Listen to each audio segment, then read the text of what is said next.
Hoje você vai conhecer a história completa do livro de Mateus, de uma forma que talvez nunca tenha visto, sem filtros e sem enrolação. Fique até o final e tenho certeza que a história desse poderoso livro vai mudar algo na sua vida. Depois de 400 anos de silêncio, o céu falou outra vez. Durante séculos, a voz profética cessou. O mundo mergulhou em escuridão, aguardando uma promessa antiga. E então, em meio à poeira das estradas da Judéia e ao peso de um império estrangeiro, Mateus escreve: não é apenas um relato, é um chamado. É o início de uma revolução celestial. Escrito por um ex-cobrador de impostos, um homem à margem da fé e da sociedade, este evangelho rompe o silêncio com autoridade. Mateus conecta o ontem ao hoje, traçando a linhagem de um homem que é mais do que homem. Jesus, o Messias, filho de Davi, filho de Abraão. Cumprimento vivo de promessas milenares. Mas essa não é apenas a história do nascimento de um rei. É o anúncio do reino. Um reino que não vem com exércitos, mas com milagres. Que não toma o trono por força, mas conquista corações com graça.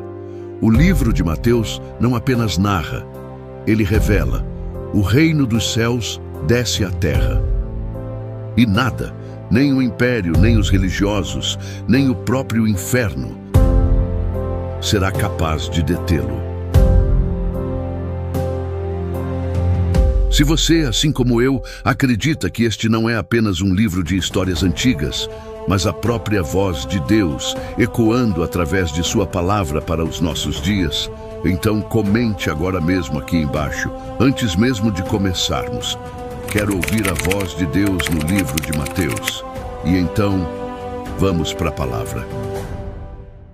Em uma época de opressão e expectativa, o livro de Mateus começa não com um milagre, mas com uma lista. Mas esta não é uma lista qualquer de nomes. É a prova incontestável de que as promessas de Deus, feitas séculos antes, estavam prestes a se cumprir. Mateus começa com a genealogia de Jesus, o Cristo, um relato que uniu o céu e a terra. Ele começa do início, porque cada nome carrega um eco da promessa. A linhagem é traçada de volta a Abraão, o pai da fé, a quem Deus prometeu que sua descendência abençoaria todas as nações da terra. A história avança de geração em geração, passando por Davi, o rei guerreiro e poeta, sobre cuja casa foi prometido um trono eterno. Mas a linhagem também revela o lado humano e imperfeito da história de Israel. Nomes de mulheres notáveis como Tamar, Raabe, Ruth e a mulher de Urias. Uma lembrança poderosa de que a graça de Deus não se limita a histórias perfeitas, mas tece seu plano através de tramas complexas e até mesmo dolorosas. A linha real segue através de reis, alguns fiéis e outros que se desviaram até o exílio babilônico. O reino de Davi desmorona. A promessa parece ter sido esquecida. Mas Mateus nos traz a um novo ponto de virada. A genealogia converge para um homem.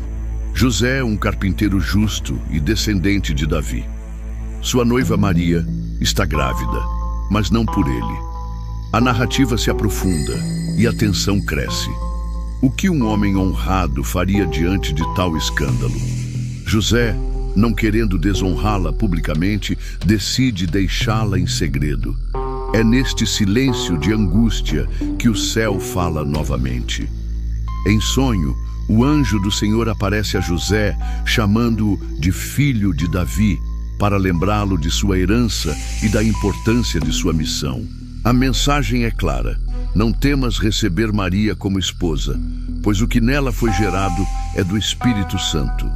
A criança, ele explica, receberá o nome de Jesus, pois salvará o seu povo dos seus pecados.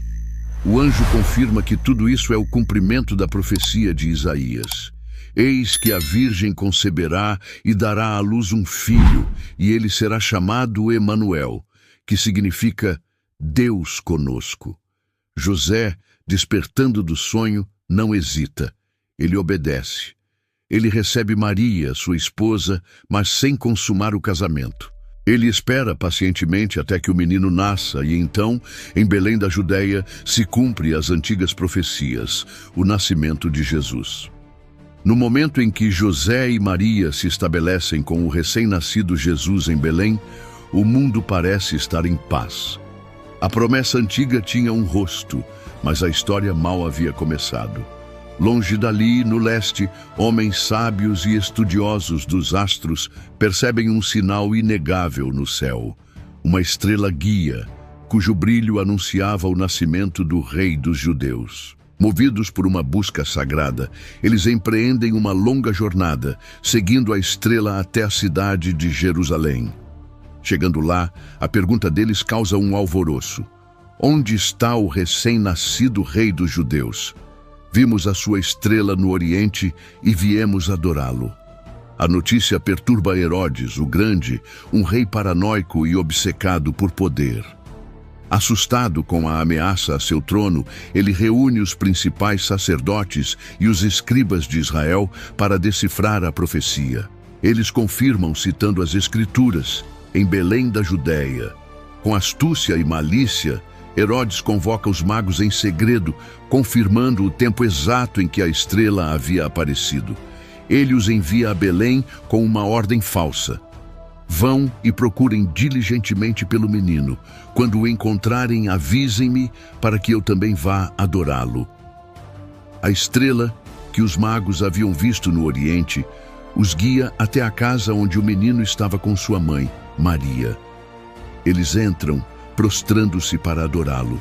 Ali, abrem seus tesouros e oferecem presentes de profundo significado profético: ouro para um rei, incenso para o divino e mirra, um óleo de sepultamento que prenunciava a morte que o aguardava. Após a adoração, os magos recebem um aviso divino em sonho para que não voltassem a Herodes. Eles desobedecem à ordem do rei e partem para sua terra por um caminho diferente. Quando Herodes percebe que foi enganado, sua fúria é incontrolável. Em um ato de crueldade indescritível, ele ordena a matança de todos os meninos de 2 anos ou menos que viviam em Belém e seus arredores. A dor e o luto ecoam e a profecia de Jeremias se cumpre. Uma voz foi ouvida em Ramá, pranto e grande lamentação. Raquel chorando por seus filhos e recusando ser consolada, porque já não existem. No entanto, a família de Jesus já estava em segurança. Em sonho, o anjo do Senhor havia aparecido a José com uma ordem urgente: levante-se, tome o menino e sua mãe e fuja para o Egito. Fique lá até que eu lhe diga, pois Herodes vai procurar o menino para matá-lo. E assim, eles se tornam refugiados, fugindo da perseguição para cumprir outra profecia: do Egito chamei o meu filho. Após a morte de Herodes, o anjo retorna a José em sonho, dizendo-lhe para voltar a Israel. José obedece, mas ao saber que o filho de Herodes, Arquelau, reinava na Judeia, ele teme e se dirige para a Galileia. Ali se estabelece em uma cidade chamada Nazaré, para que se cumprisse o que foi dito pelos profetas: ele será chamado Nazareno.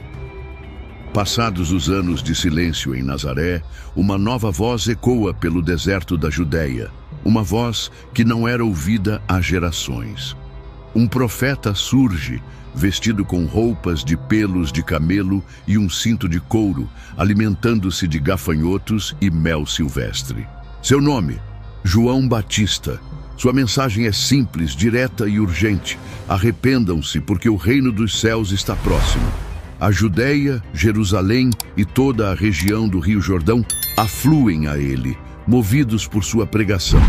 Eles confessam seus pecados e são batizados por ele nas águas do Jordão, em um gesto de purificação e arrependimento. Quando João vê fariseus e saduceus, líderes religiosos arrogantes e hipócritas, vindo para serem batizados, ele os confronta sem rodeios. Raça de víboras, quem os avisou para fugirem da ira que está por vir? Ele questiona.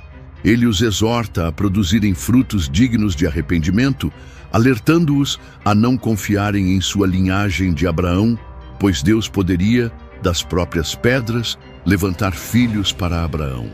A machadinha já está na raiz das árvores, e toda árvore que não dá bom fruto será cortada e lançada ao fogo.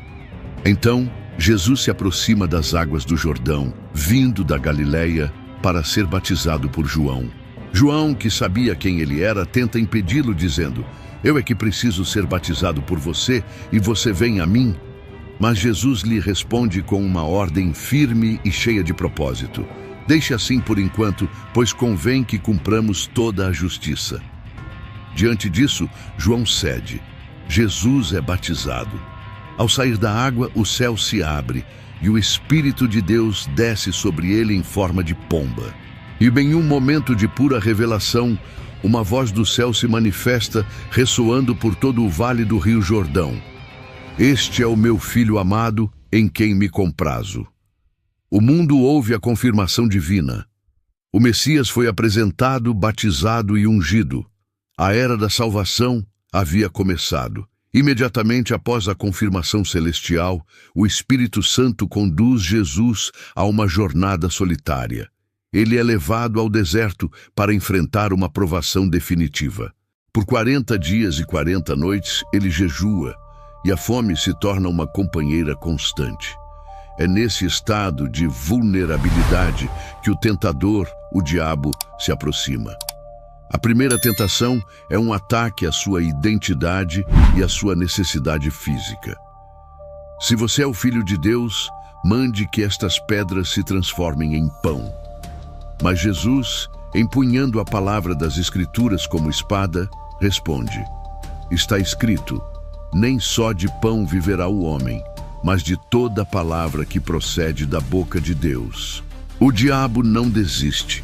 Ele o leva para Jerusalém, ao pináculo do templo, e o desafia a provar sua divindade de forma espetacular.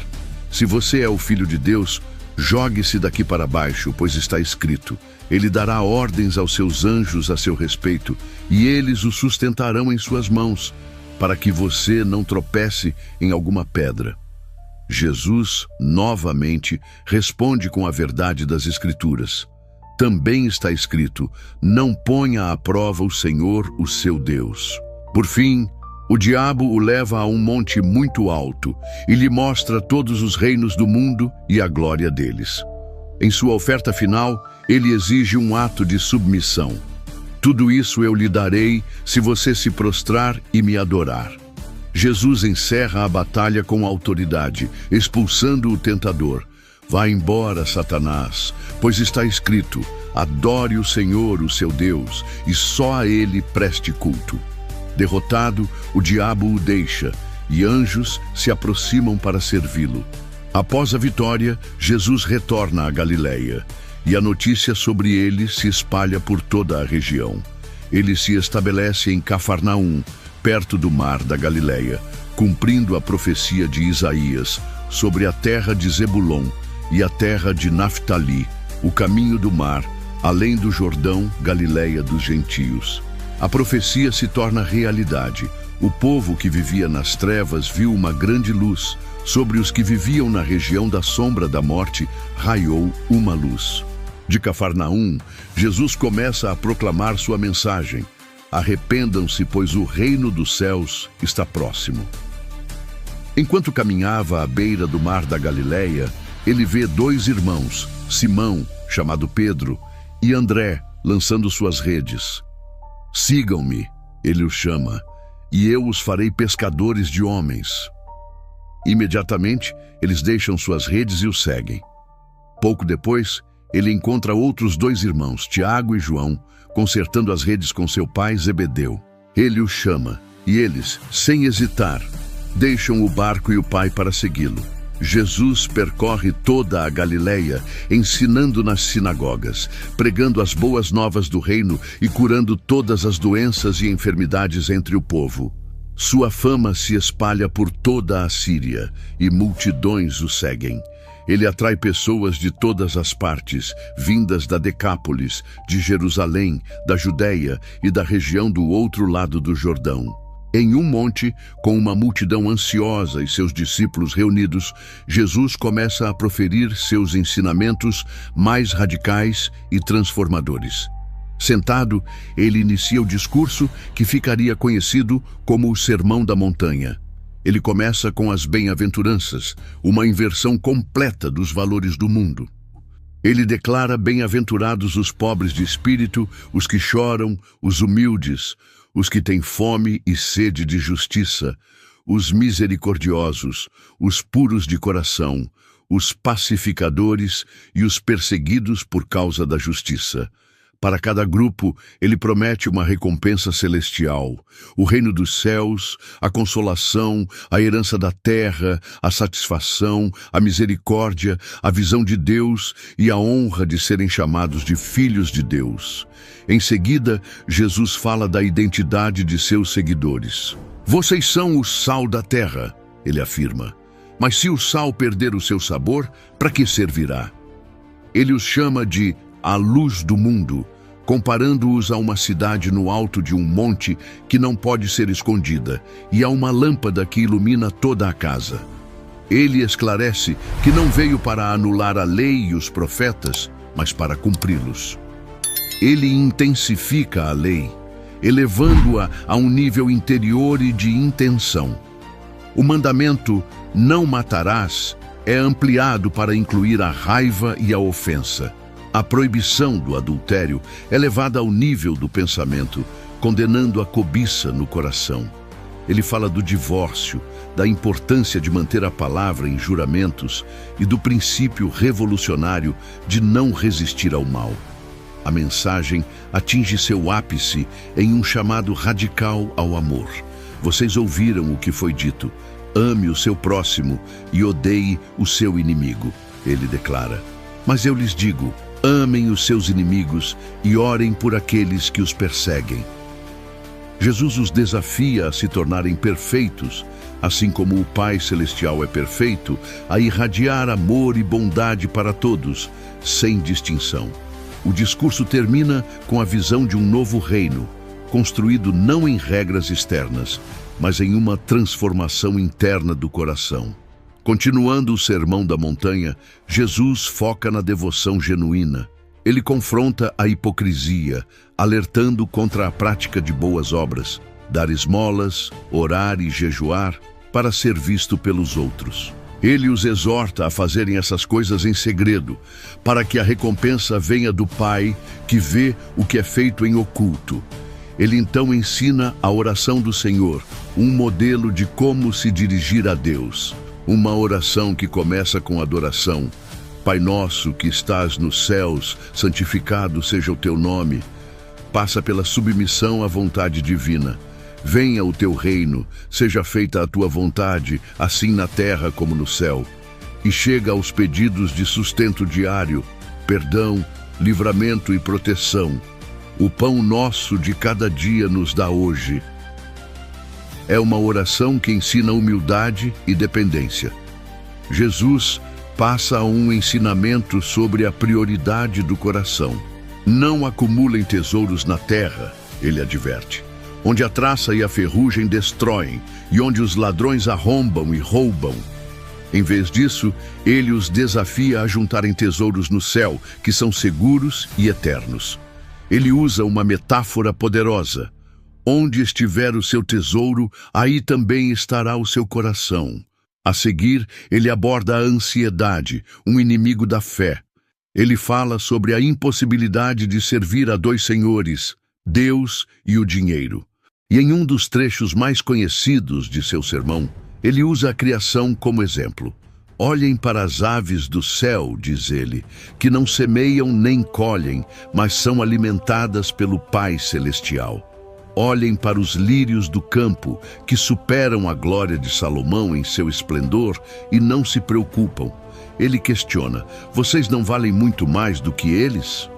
A ansiedade, ele explica, não pode adicionar nenhuma hora sequer à vida. A solução é clara e simples. Busquem em primeiro lugar o reino de Deus e a sua justiça, e todas essas coisas lhes serão dadas. O foco deve ser no hoje e não no amanhã. Ele encerra o capítulo com a sabedoria de que cada dia tem suas próprias dificuldades. Fechando o Sermão da Montanha, Jesus adverte a multidão sobre o julgamento. Não julguem, para que vocês não sejam julgados, ele afirma. Ele usa uma metáfora poderosa. Por que você repara no cisco que está no olho do seu irmão, mas não se dá conta da viga que está no seu próprio olho? Ele os instrui a remover a viga de seus próprios olhos antes de tentarem tirar o cisco do olho do próximo. Em seguida, ele fala sobre a persistência na oração e na busca por Deus. Peçam e lhes será dado. Busquem e encontrarão. Batam e a porta lhes será aberta. Ele assegura que o Pai Celestial, sendo bom, dará coisas boas a quem pede, da mesma forma que um pai terreno não daria uma pedra a um filho que pede pão. A narrativa, então, se volta para um alerta contra falsos profetas. Cuidado com os falsos profetas, ele adverte, que vêm até vocês vestidos de ovelhas, mas por dentro são lobos devoradores. Ele dá um método infalível para reconhecê-los. Pelos seus frutos, vocês os conhecerão. Ele afirma que árvores boas produzem bons frutos, e árvores más produzem frutos ruins, e que toda árvore que não dá bom fruto será cortada. Ele conclui que nem todos que o chamam de Senhor entrarão no reino dos céus, mas apenas aqueles que fazem a vontade do seu Pai. Jesus encerra o sermão com uma parábola marcante. Ele compara aqueles que ouvem suas palavras e as praticam a um homem prudente que construiu sua casa sobre a rocha. Quando a tempestade veio, com chuvas, ventos e enchentes, a casa permaneceu firme. Mas aqueles que ouvem as palavras e não as praticam são como um homem insensato que construiu sua casa sobre a areia. Quando a mesma tempestade veio, a casa desabou com grande estrondo. Quando Jesus termina o seu discurso, as multidões ficam admiradas com seus ensinamentos, pois ele não ensinava como os escribas, mas com autoridade. Descendo do monte, Jesus é imediatamente abordado por um leproso. Em um ato que desafiava as leis religiosas da época, o homem se prostra e diz: Senhor, se você quiser, pode me purificar. Jesus, estendendo a mão, o toca e diz: Eu quero, seja purificado. A lepra o deixa no mesmo instante, e Jesus o envia, com a instrução de não contar a ninguém, mas de se apresentar ao sacerdote. Em Cafarnaum, um centurião romano se aproxima de Jesus, pedindo que ele cure seu servo, que está à beira da morte. A fé do soldado romano impressiona Jesus. Eu não sou digno de que o Senhor entre debaixo do meu telhado, ele diz, mas diga apenas uma palavra, e o meu servo será curado. Jesus se admira, e voltando-se para a multidão, declara que não encontrou fé tão grande em Israel. Ele pronuncia a cura, e o servo do centurião é curado naquele exato momento. Ao entrar na casa de Pedro, Jesus encontra a sogra dele deitada na cama, com febre. Ele toca na mão dela, a febre a deixa, e ela se levanta imediatamente para servi-los. À noite, a casa fica lotada de pessoas, e Jesus expulsa muitos demônios e cura todos os doentes, cumprindo a profecia de Isaías.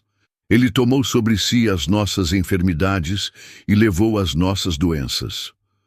Jesus e seus discípulos entram em um barco para atravessar o mar da Galileia.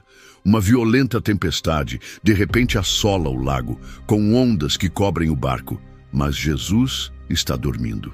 Os discípulos aterrorizados o acordam. Senhor, salve-nos, vamos morrer.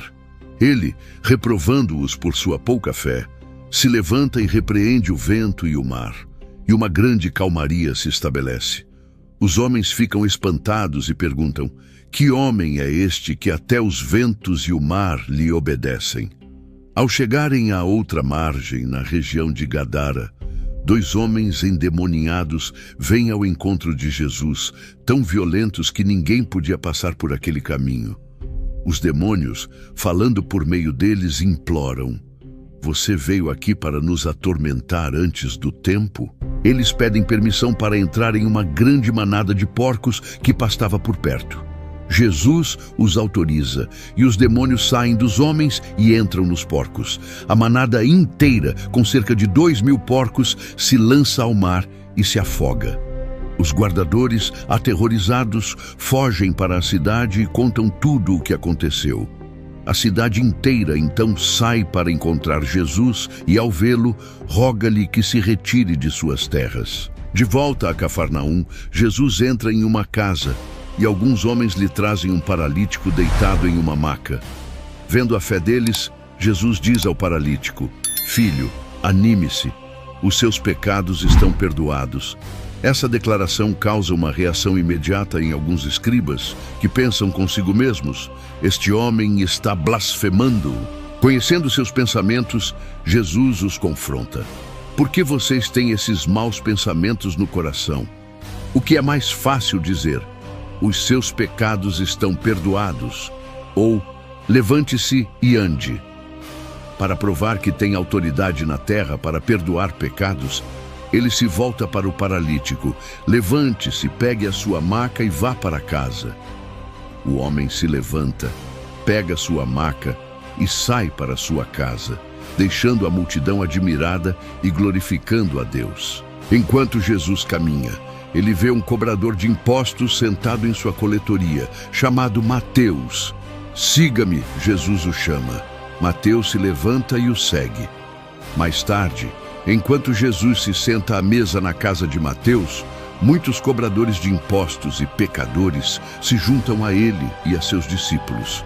Os fariseus, vendo a cena, se escandalizam e perguntam aos discípulos: por que o mestre de vocês come com cobradores de impostos e pecadores? Ouvindo a pergunta, Jesus responde: os que têm saúde não precisam de médico, mas sim os doentes. Vão e aprendam o que significa: quero misericórdia e não sacrifícios, pois não vim chamar justos, e sim pecadores. Enquanto isso, os discípulos de João se aproximam, questionando por que os discípulos de Jesus não jejuam. Jesus responde com uma analogia: os amigos do noivo não jejuam enquanto o noivo está com eles. Ele compara o vinho novo de sua mensagem a odres velhos que não resistiriam. O tempo do jejum viria depois. Em seguida, um líder da sinagoga se prostra diante de Jesus, pedindo que ele vá e ressuscite sua filha que acabara de morrer. No caminho, em meio à multidão, uma mulher que sofria de uma hemorragia há 12 anos se aproxima por trás e toca na borda da capa de Jesus, crendo que seria curada. Imediatamente, o fluxo de sangue cessa. Jesus se vira, a vê e diz: anime-se, filha, a sua fé a curou. E a mulher é curada a partir daquele momento.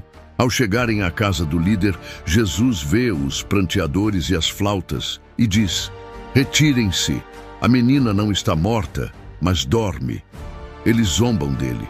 Jesus então entra no quarto, pega a mão da menina e ela se levanta. A notícia se espalha por toda aquela região. Saindo dali, 2 cegos o seguem, clamando: filho de Davi, tenha compaixão de nós.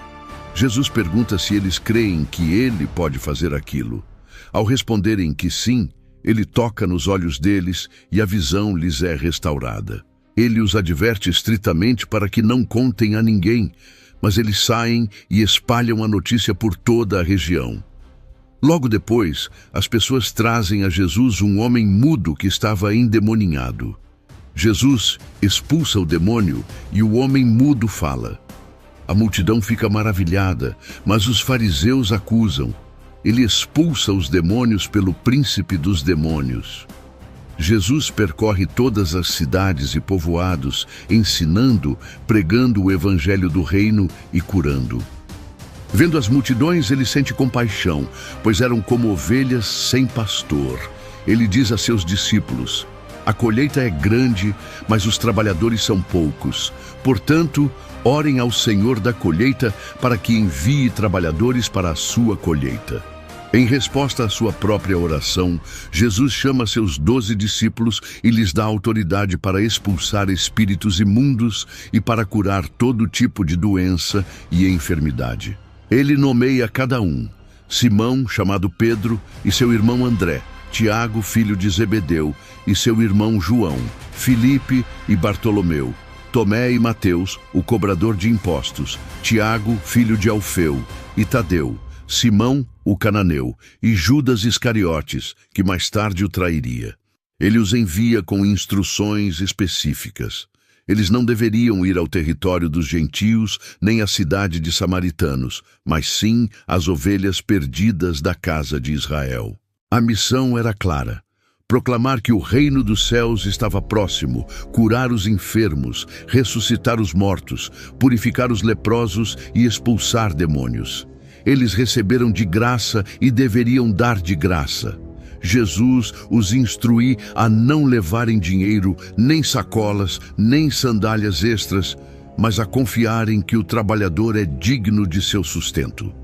Jesus os adverte sobre a perseguição que enfrentariam.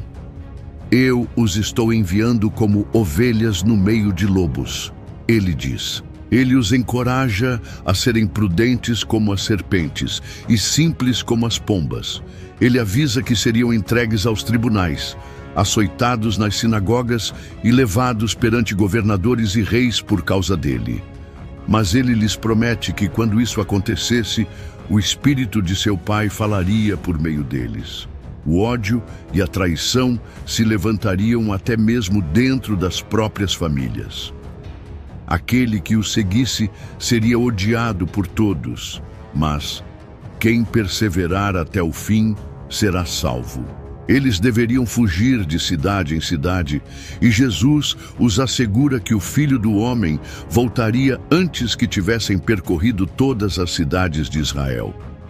Ele continua o discurso com palavras de encorajamento e um preço elevado.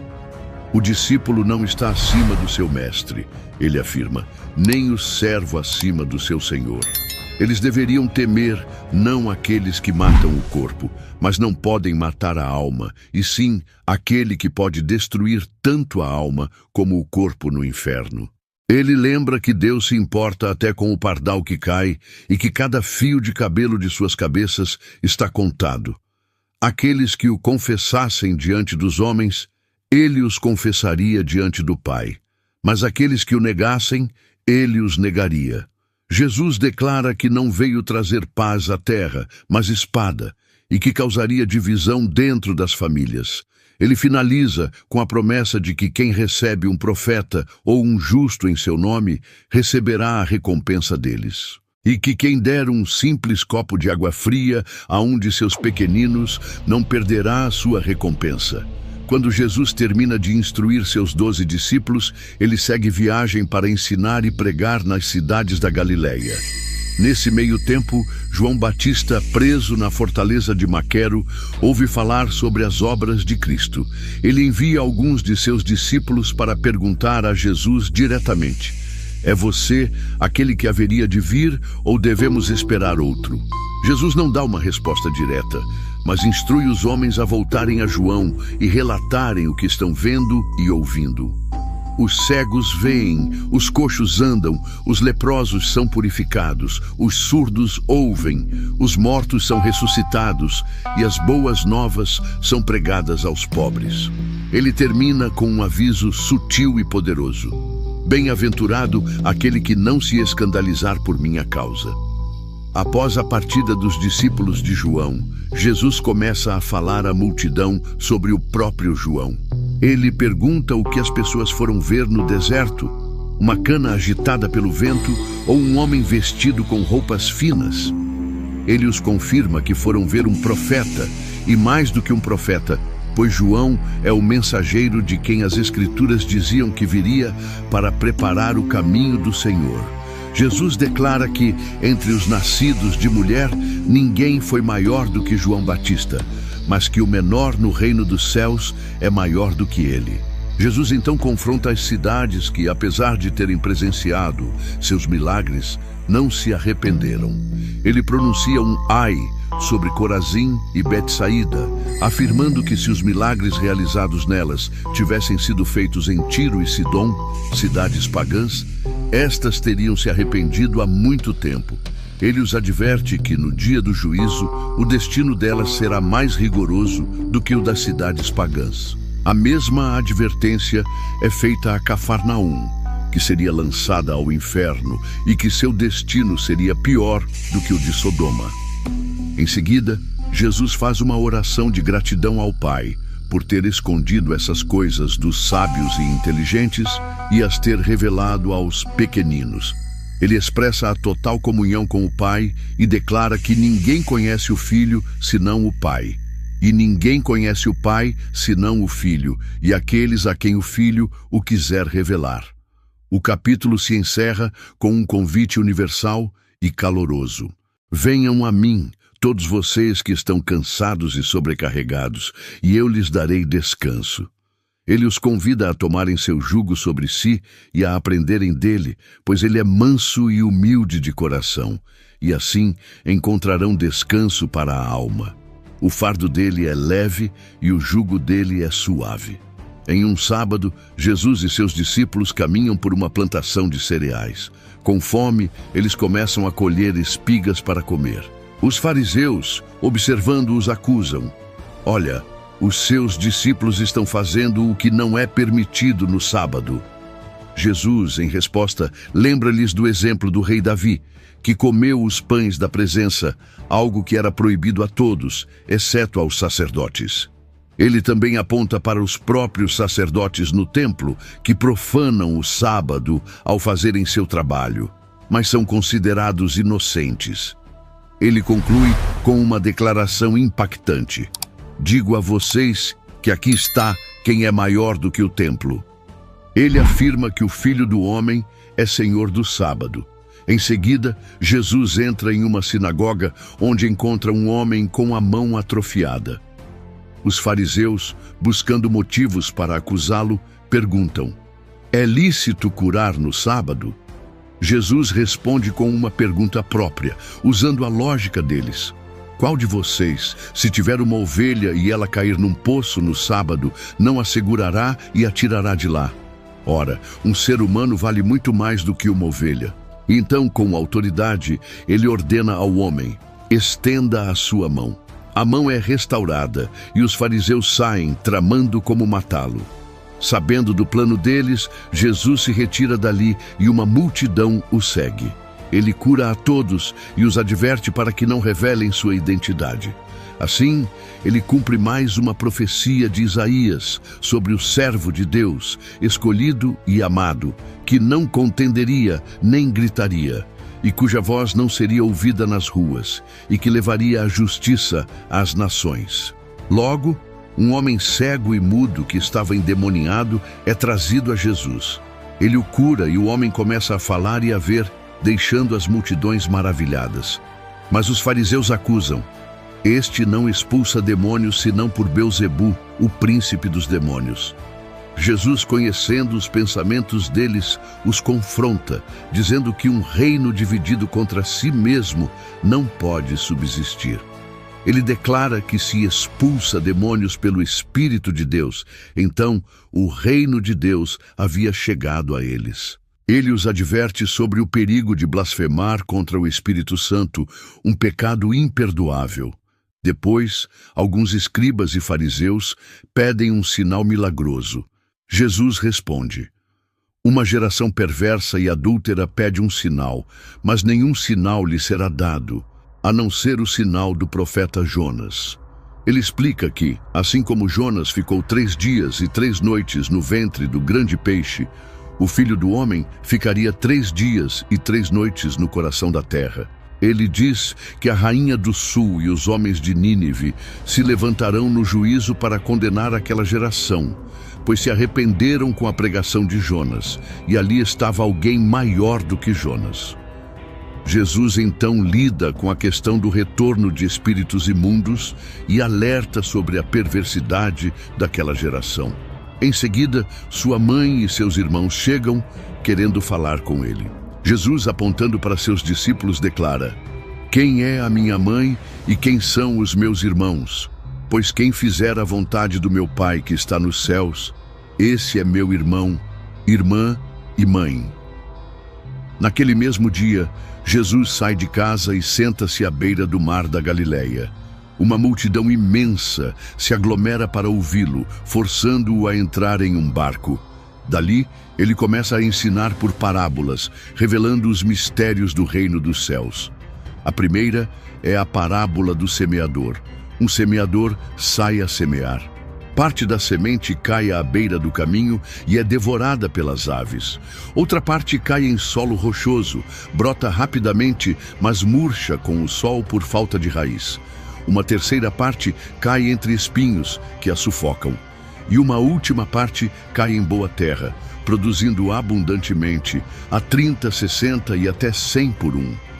Quando os discípulos lhe perguntam por que ele ensina por parábolas, Jesus explica que a eles foi dado a conhecer os mistérios do reino, mas não a todos. Ele lhes dá a interpretação. A semente é a palavra. À beira do caminho são os que ouvem, mas não entendem, e o maligno a leva. O solo rochoso são os que recebem a palavra com alegria, mas não têm raiz e desistem na tribulação. O solo espinhoso são os que ouvem, mas são sufocados pelas preocupações e a ilusão das riquezas. E a boa terra são aqueles que ouvem, entendem e dão fruto. Jesus continua com a parábola do joio no trigo. Um homem semeia boa semente em seu campo. Durante a noite, seu inimigo semeia joio entre o trigo.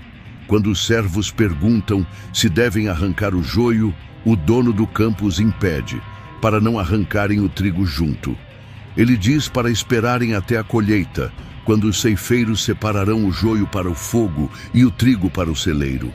Ele então conta a parábola do grão de mostarda, a menor das sementes, que cresce e se torna a maior das hortaliças, onde as aves fazem seus ninhos. E a parábola do fermento, onde uma mulher esconde um pouco de fermento em uma grande quantidade de farinha, e tudo se leveda. Depois de contar estas parábolas à multidão, Jesus se retira para casa. Lá, os discípulos pedem a explicação da parábola do joio. Jesus lhes diz que o semeador é o filho do homem, o campo é o mundo, e a boa semente são os filhos do reino. O joio são os filhos do maligno, e o inimigo é o diabo. A colheita é o fim dos tempos, e os ceifeiros são os anjos. No fim, os anjos arrancarão do reino tudo o que causa escândalo e os que praticam a iniquidade, lançando-os na fornalha de fogo. E os justos resplandecerão no reino de seu Pai. Ele conclui com mais 3 parábolas curtas. A parábola do tesouro escondido, onde um homem encontra um tesouro, vende tudo o que tem para comprar o campo. A parábola da pérola de grande preço, onde um negociante vende tudo para comprar uma pérola única. E a parábola da rede, que recolhe todo tipo de peixes, e no fim, os bons são separados dos ruins. Jesus questiona seus discípulos se eles entenderam tudo, e eles respondem que sim. Ele lhes diz que cada escriba instruído no reino dos céus é como o dono de uma casa que tira de seu tesouro coisas novas e velhas. Deixando aquele lugar, Jesus vai para sua cidade natal, Nazaré. Ele ensina na sinagoga e as pessoas ficam admiradas e ofendidas, questionando: não é este o filho do carpinteiro? Não se chama a sua mãe Maria e seus irmãos Tiago, José, Simão e Judas? Eles não podiam aceitar que aquele que conheciam era o Messias. E por causa da incredulidade deles, Jesus não faz ali muitos milagres. A fama de Jesus se espalha e o rumor sobre seus feitos chega aos ouvidos do rei Herodes Antipas. Ele fica perturbado e, ouvindo as histórias, conclui: este é João Batista, que ressuscitou dos mortos. A razão para essa convicção remonta ao passado. Herodes havia prendido João a pedido de Herodias, esposa de seu irmão Filipe, com quem ele se casara ilegitimamente. João a repreendia por isso. No dia do aniversário de Herodes, a filha de Herodias dança para os convidados. E a performance agrada tanto ao rei que ele jura publicamente dar-lhe tudo o que ela pedisse. Influenciada por sua mãe, a moça pede a cabeça de João Batista em uma bandeja. Herodes fica angustiado com o pedido, mas por causa do juramento e dos convidados, ele relutantemente ordena que um soldado vá à prisão e degole João.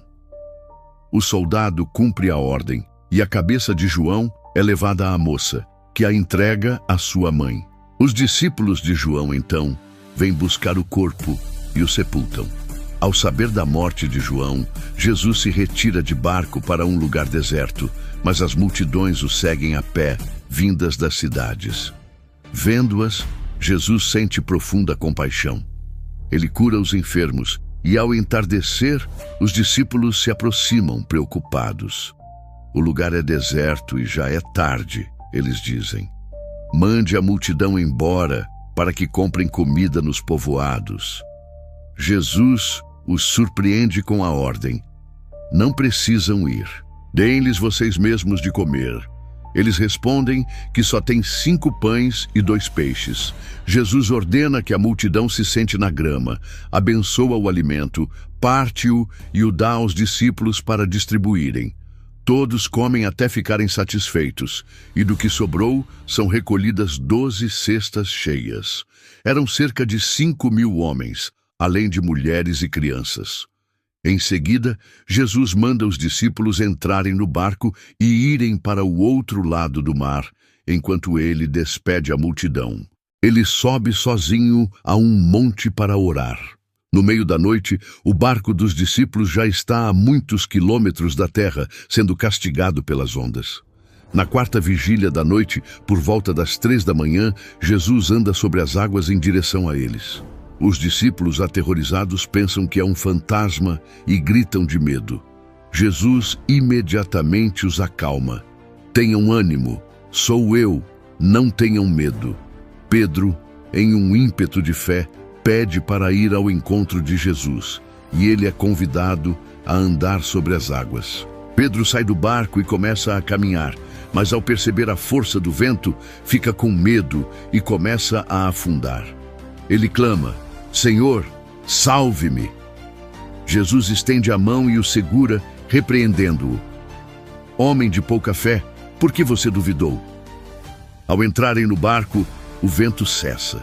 Os que estão no barco se prostram e o adoram, declarando: verdadeiramente, você é o Filho de Deus. Ao chegarem em Genesaré, a notícia de sua chegada se espalha, e as pessoas trazem seus doentes para que toquem na borda de sua capa. Todos os que o tocam são curados. A fama de Jesus se espalha, e o rumor de seus milagres chega aos ouvidos do rei Herodes Antipas. Atormentado, ele conclui que Jesus é João Batista, que ressuscitou dos mortos. O motivo dessa crença remonta a uma história de poder e traição. Em Jerusalém, fariseus e escribas se aproximam de Jesus, e sua primeira pergunta é uma crítica. Por que os seus discípulos transgridem a tradição dos anciãos? Eles questionam. Eles não lavam as mãos antes de comer. Jesus, porém, responde com uma pergunta ainda mais incisiva.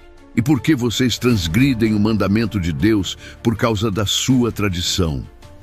Ele os acusa de usarem a tradição para se esquivarem da honra devida aos pais, citando a prática de declarar um bem como Corbã, uma oferta a Deus, para não ter que sustentar os pais necessitados. Ele os chama de hipócritas e cita o profeta Isaías. Este povo me honra com os lábios, mas o seu coração está longe de mim. Em seguida, Jesus chama a multidão e ensina: o que entra pela boca não contamina o homem, o que sai da boca é que o contamina. Os discípulos, intrigados, pedem uma explicação. Jesus então revela que tudo o que entra na boca vai para o estômago e depois para o esgoto. Mas o que sai da boca, os maus pensamentos, assassinatos, adultérios, imoralidade sexual, roubos, falsos testemunhos e calúnias, vem do coração e é isso que realmente contamina. Deixando a Galileia, Jesus vai para a região de Tiro e Sidom. Lá, uma mulher cananeia vem ao seu encontro clamando: Senhor, filho de Davi, tenha compaixão de mim. Minha filha está endemoninhada e está sofrendo terrivelmente. Jesus, a princípio, não lhe responde. Os discípulos pedem que ele a mande embora. Jesus, então, diz à mulher que sua missão era para as ovelhas perdidas da casa de Israel. A mulher não desiste. Ela se ajoelha diante dele e diz: Sim, Senhor, mas até os cachorrinhos comem das migalhas que caem da mesa de seus donos. Impressionado com a grande fé dela, Jesus responde: Ó mulher, grande é a sua fé, que isso seja feito com você, como você quer. A partir daquele momento, sua filha é curada. Ao chegarem à região de Cesareia de Filipe, Jesus questiona seus discípulos sobre o que as pessoas dizem a respeito dele. Eles respondem: alguns dizem que o Senhor é João Batista, outros que é Elias, e ainda outros que é Jeremias ou um dos profetas. Então, Jesus volta a pergunta a eles de forma pessoal: E vocês? Quem vocês dizem que eu sou? Simão Pedro dá a resposta que mudaria o curso da história: Tu és o Cristo, o Filho do Deus vivo. Jesus o abençoa, declarando que essa revelação não veio de carne ou sangue, mas do Pai Celestial. Ele então faz uma promessa monumental a Pedro: Você é Pedro, e sobre esta pedra edificarei a minha igreja, e as portas do inferno não a vencerão. Eu lhe darei as chaves do reino dos céus. O que você ligar na terra terá sido ligado nos céus, e o que você desligar na terra terá sido desligado nos céus.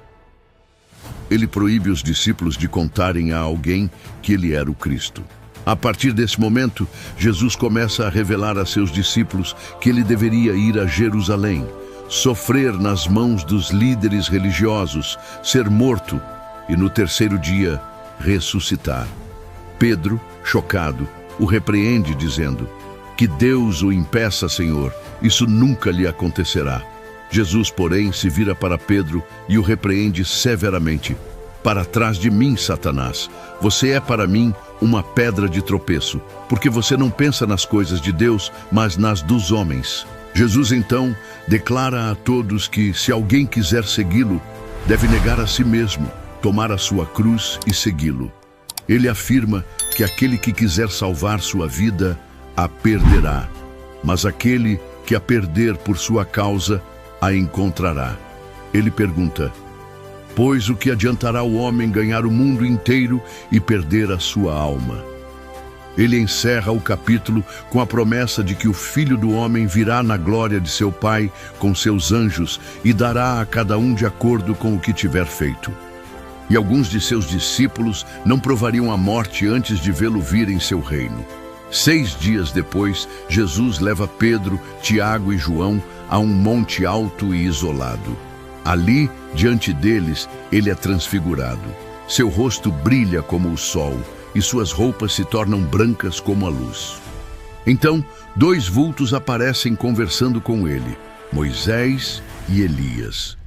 Assombrado com a cena, Pedro, sem saber o que dizer, propõe: Senhor, é bom estarmos aqui. Se você quiser, farei aqui 3 tendas, uma para você, outra para Moisés e outra para Elias. Enquanto ele ainda falava, uma nuvem luminosa os envolve, e uma voz vinda da nuvem se manifesta, ecoando as palavras do batismo: Este é o meu Filho amado, em quem me comprazo. Ouçam-no. Os discípulos, aterrorizados, caem com o rosto em terra. Jesus se aproxima, toca neles e os acalma. Levantem-se e não tenham medo. Quando eles levantam os olhos, veem apenas Jesus. Enquanto descem do monte, Jesus os instrui a não contarem a ninguém o que viram, até que o Filho do Homem ressuscite dos mortos.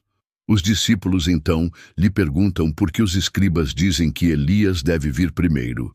Jesus confirma que Elias de fato virá e restaurará todas as coisas, mas revela que Elias já veio e que não o reconheceram, fazendo com ele o que quiseram. Eles então entendem que ele estava falando de João Batista. Ao chegarem ao pé do monte, uma grande multidão os espera. Um homem se ajoelha diante de Jesus, pedindo por seu filho, que sofre de ataques epiléticos e cai na água e no fogo. Ele conta que o levou aos discípulos, mas eles não puderam curá-lo. Jesus, com um lamento de repreensão, exclama: Ó geração incrédula e perversa, até quando estarei com vocês? Até quando terei de suportá-los? Ele ordena que lhe tragam o menino, repreende o demônio, e a criança é curada naquele instante. Mais tarde, os discípulos perguntam a Jesus por que eles não conseguiram expulsar o demônio. Jesus responde que foi por causa da pouca fé deles. Ele afirma que se tivessem fé do tamanho de um grão de mostarda, poderiam dizer a um monte para se mover, e ele se moveria. E nada lhe seria impossível. Ele acrescenta que este tipo de demônio só sai com oração e jejum. De volta à Galileia, Jesus e os discípulos discutem a respeito de sua vinda a Jerusalém, de como seria entregue e morto, e de como ressuscitaria no terceiro dia.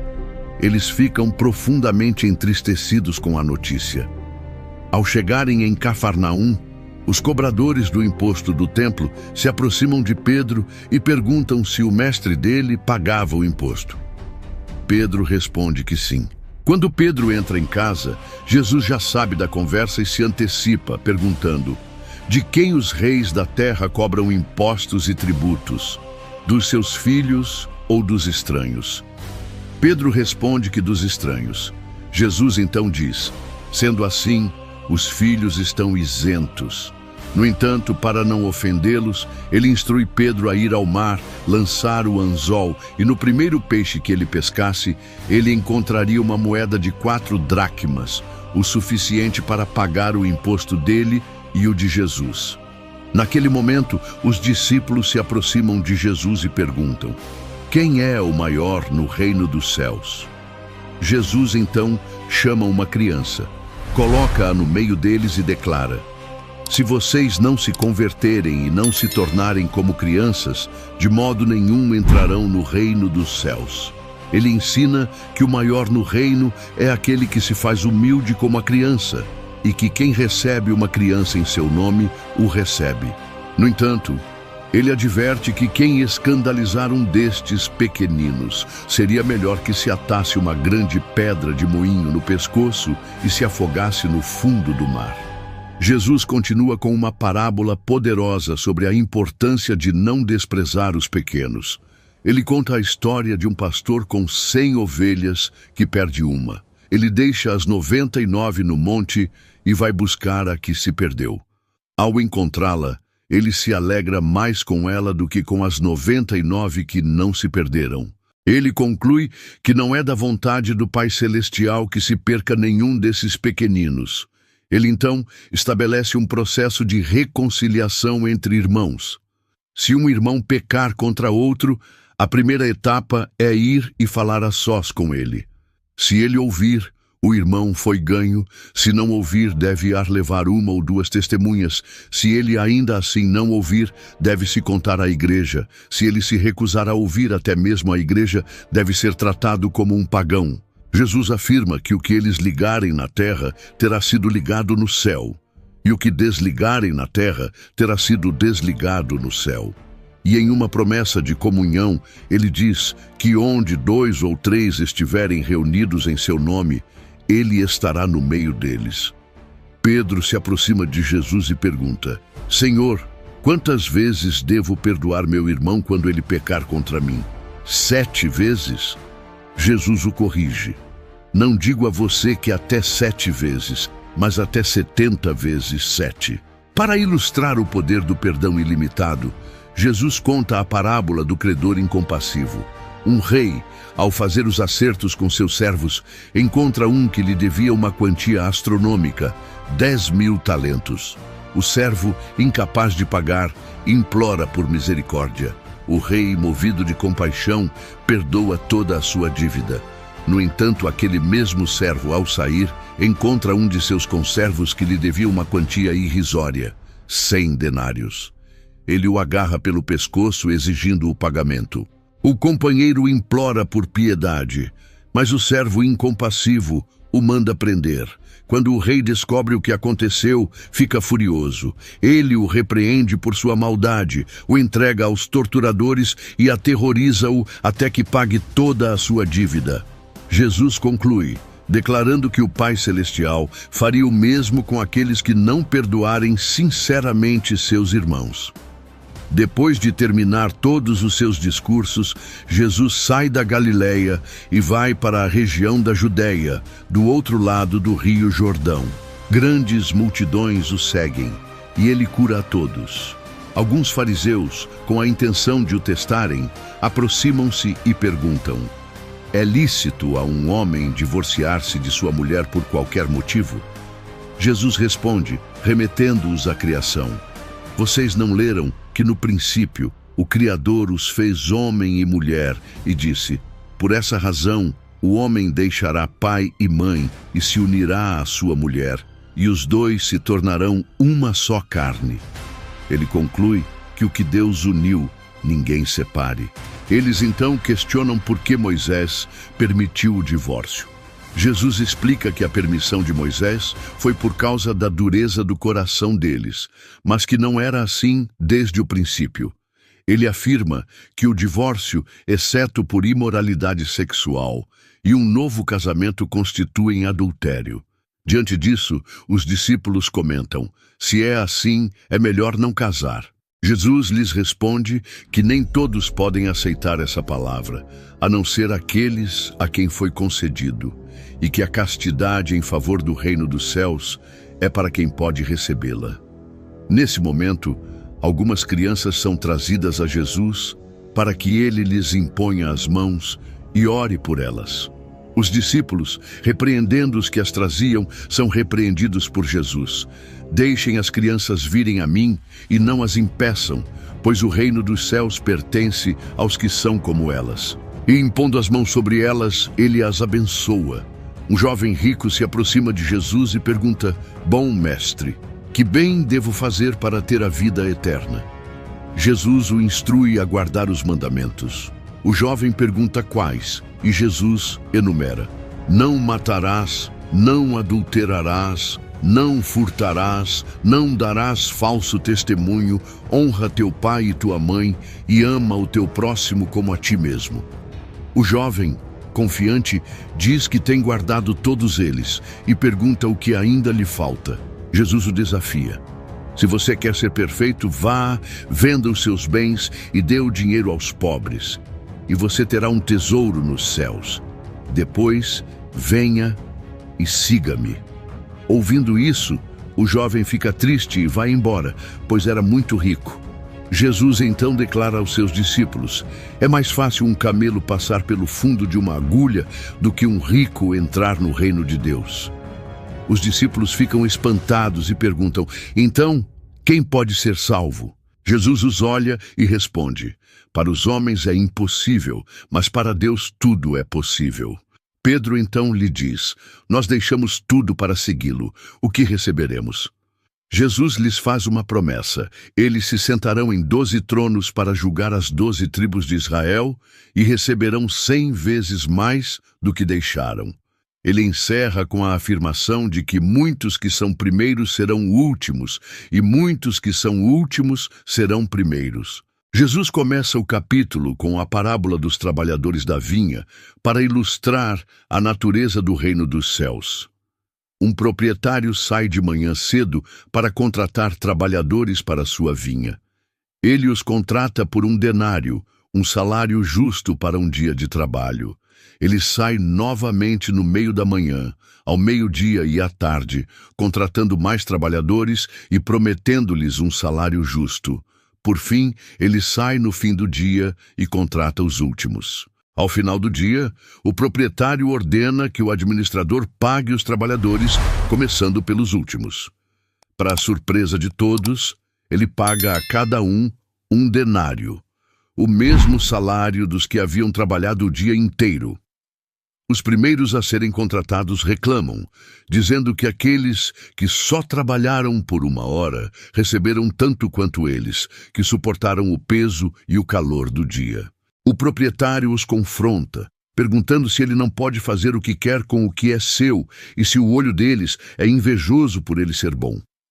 A parábola termina com a frase: assim, os últimos serão primeiros, e os primeiros serão últimos.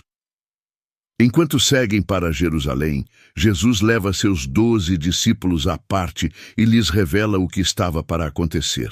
Ele os avisa que o Filho do Homem seria entregue aos principais sacerdotes e aos escribas, seria condenado à morte, zombado, açoitado e crucificado, e que no terceiro dia ressuscitaria. A mãe dos filhos de Zebedeu, a mãe de Tiago e João, se aproxima de Jesus com seus filhos. Ela se ajoelha e faz um pedido ousado: que no reino de Jesus, seus filhos se sentem um à sua direita e outro à sua esquerda. Jesus, porém, responde que eles não sabem o que estão pedindo.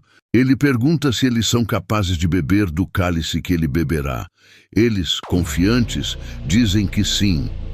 Jesus lhes diz que eles de fato beberão de seu cálice, mas que sentar-se à sua direita ou esquerda não lhe cabe conceder. Isso seria dado àqueles para quem o Pai o preparou. Ao ouvir isso, os outros 10 discípulos ficam indignados com Tiago e João. Jesus os chama e os ensina sobre a verdadeira liderança. Vocês sabem que os governantes das nações as dominam e os poderosos exercem autoridade sobre elas. Não será assim entre vocês, ele diz. Ao contrário, quem quiser tornar-se importante entre vocês deverá ser servo, e quem quiser ser o primeiro deverá ser escravo de todos. Ele termina o ensinamento com a lição máxima: pois nem mesmo o Filho do Homem veio para ser servido, mas para servir e dar a sua vida em resgate por muitos. Ao saírem de Jericó, uma grande multidão os segue. 2 cegos, sentados à beira do caminho, ouvem que Jesus está passando e começam a clamar: Senhor, Filho de Davi, tenha compaixão de nós. A multidão os repreende e manda que se calem. Mas eles clamam ainda mais alto. Jesus para, os chama e pergunta o que eles querem.